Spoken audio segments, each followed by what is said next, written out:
They're going, right? Yeah.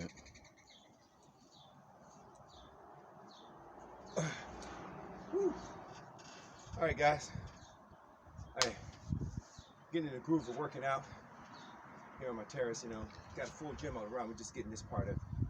And this is my post-Easter recording. I haven't done a recording in a while. The last one I did was at the intersection, helping everybody stay enlightened and awakened to drive safely and being the good they are. Now, listen. When Easter comes around, there's something that happens with nature. You know, the universe, astrology, and all that. There's a thing called the equinox, and the equinox happens twice a year. The first one is around March 21st, 22nd, and around that time you'll notice that the days are longer because the sun actually during the winter months is on a slant. Then it starts straightening up, and then this first equinox, 22nd, 21st, starts this warmth that the earth begins to get more than what it got during the winter months.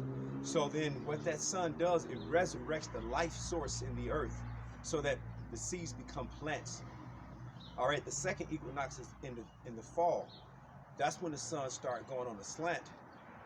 And then you notice the days are not as long.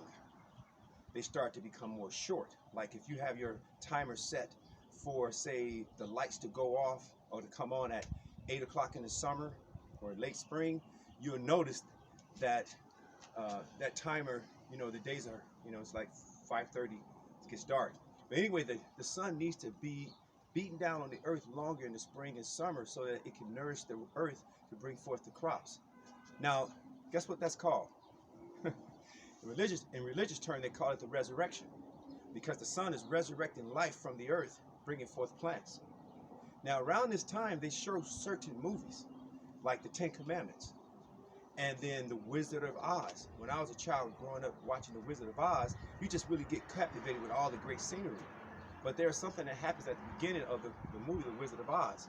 Dorothy is calling the storm. There go that storm again. Exodus 19:4. I bore you on eagle's wings and brought you unto myself. An eagle, when he's caught in the storm, he points his beak straight up, no matter how tough that storm is, rain, hail, sleet.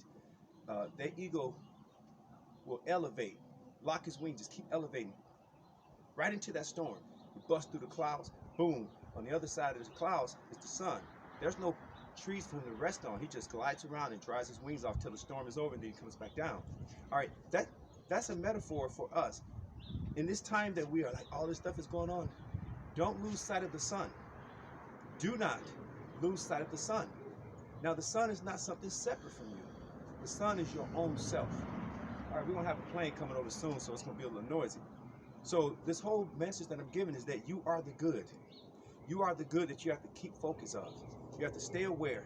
Lock yourself into the good you are and bring forth the good you are. Especially in these times right now, like I said before, many beings are wearing masks and gloves and they practicing social distancing.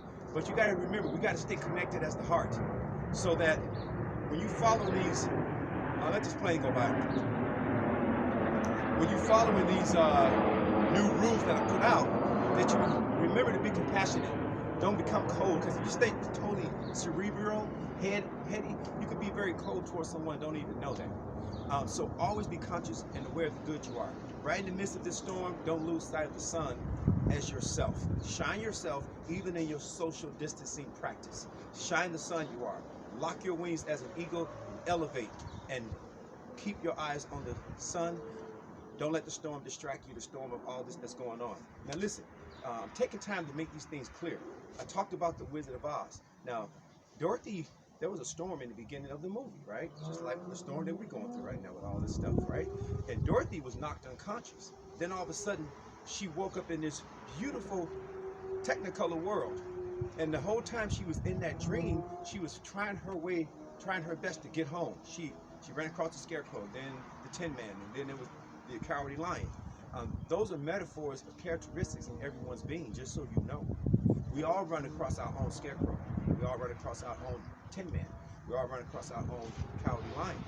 But as she was going, then here come the eagle in the form of the Wicked Witch of the East, the witch on the broom.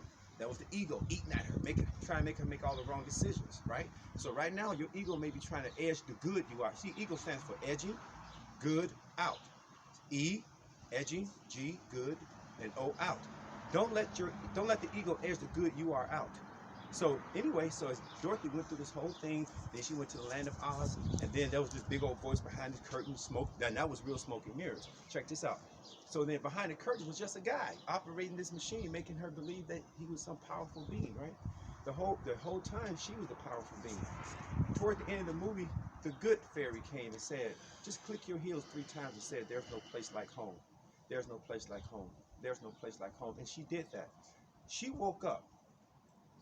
Not only that, the writer and creator of the movie took us back to her bedroom. And then we realized that Dorothy was asleep the whole time. That she was dreaming she was away from home. The whole time she was at home dreaming she was not at home. So here's the deal. Many of you are dreaming that you're not good. You know what I'm talking about. Many of you are believing that you're not good. So then you have this destructive behavior that justifies that dream. Well, here's the reality. You are good. Not only are you good, you're everything good. That's why my book is titled, You Are Everything, and Everything Is You. Hey guys, look, I'm only bringing this book in to this presentation just to remind you, it's not me, I'm trying to pitch my book and sell my book. Man, this book is talking about the good that you are, the you that you've been looking to be, the you that you've been learning to see. Everybody has something within them where they know, man, I'm better than this. Yes, you are, but you don't have to take on, hey, listen, I'm not asking anybody to change their faith or anything like that. Go on and keep going to your churches. Keep on doing your faith. But remember this, you have to go there. So why not be there? Why not when you go, that you go as the good you are? Bottom line is, can't nobody do you but you. So you might as well do you good.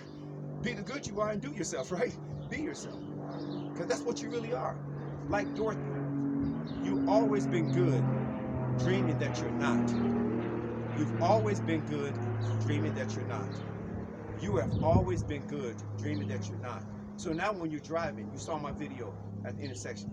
Yellow light comes, bring your car to a slow, gradual stop. When the red light turns, it's gonna turn red like that, boom. And then you stop instead of run through the intersection. When you're with your loved ones, whatever, instead of arguing and fighting, be the good you are, exercise the good you are. Trust me, you already that good. You just gotta pump the brakes on that wrong idea about yourself and then drive the good idea about yourself. Remember, you are Dorothy in the bed dreaming that you're not what you already are. So I'm gonna put this down. I'm gonna show you a couple of other movies that touch on the same subject.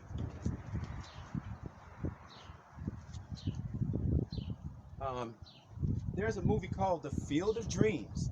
Everybody heard about it. Next time you watch that movie, don't just be like, oh wow, really listen to what's being said in that movie. Watch The Field of Dreams about 3 times. Really listen. This is an old VH copy. I keep all my stuff, all my research. When you watch Field of Dreams again, you're gonna get a DVD copy. Really listen to that movie closely. That movie is teaching you. It's not just a source of entertainment. Just like The Wizard of Oz. Field of Dreams is doing the same thing. Listen to The Field of Dreams and you'll hear the dialogue that Kevin Costner and his wife are speaking. They're talking to you. It'll like, oh, they're just talking to each other. They're taking time. Kevin Costner have a line where he says, you know, my dad had these ideas, but he just never really believed in himself enough to act on that. And when he was saying that in that scene, he was really letting the audience know, do you guys hear me talking to you? Next time you watch the movie, watch it with that idea. Do you guys hear me talking to you? All right, that's what he's doing. Okay, here's another movie. It's a movie called Being There by Peter Sellers, comical, dramatic actor. Being There, Shirley MacLaine is in this movie. This movie is saying something. There's a whole story that's being told, right? Entire story that's being shared with this movie. It's very entertaining. But if you start listening to what's being said in this movie and the character that Peter Sellers plays, you're going to be enlightened. You're going to see something. Being there is being the good you are. Being there. Like the Wizard of Oz. Like the Field of Dreams. Even the 10 Commandments. Guys, you are the good. And my book will help you realize that good you are. Like, this is one of those books that is an experience. It's not a good book just to read. This is a great book to experience. Let the plane go by. See how I'm taking time? My little workout I'm doing here to enlighten you. Guys, here's the front cover of the book. This is the back cover. On the back, this book does a statement that says, this is a transcendental self-awareness meditative research manual. Because I refer you to other books. I refer you to the Bible, quotes. And I'm not trying to get spiritual and I mean, not like religious or anything like that. Guys, I'm very just right down to earth. You know, I was going to bring my hemp, not my hemp, but my CBD oil in this presentation. I'll do it in the next one. I take CBD oil. I use CBD oil. It's great. CBD oil. It's really good for you. Anyone that's, you know, right now, cannabis hemp, medicinal marijuana, that's on the market right now. That comes from the earth. That's good for you. They're now discovering how many great benefits that are from cannabis hemp and medicinal marijuana. Like, there's a doctor on my other website, Back to Eating Sexy Model, he talks about his daughters. They were having 6 to 8 seizures a day. He started getting them on CBD oil. No seizures. So guys, I'm keeping everything real and natural. I'm not going religious. You know, I'm not going to go there because that's not who I am. I will bring biblical truth just as a regular being, just like you. And I'm not going to get holier than thou and tell people all this stuff. You can't do this, you can't do that. Man, listen, enjoy the life you are. Your life is your life. Your life doesn't belong to anybody but you. You know, don't let nobody tell you how to live your life. As long as you being the good you are, I'm telling you, you are on point. As long as you are being the good you are on point. I'm going to say this one more time. As long as you are being the good you are on point. And I don't care who's the minister, who's the preacher or the reverend. Sometimes, you know, when I talk to people like this, they'll call me a reverend. And then sometimes they'll say, oh, you must be a Christian. I'm like, hey, you know, I'm not going to knock your faith, man. I am that I am. That's who I am.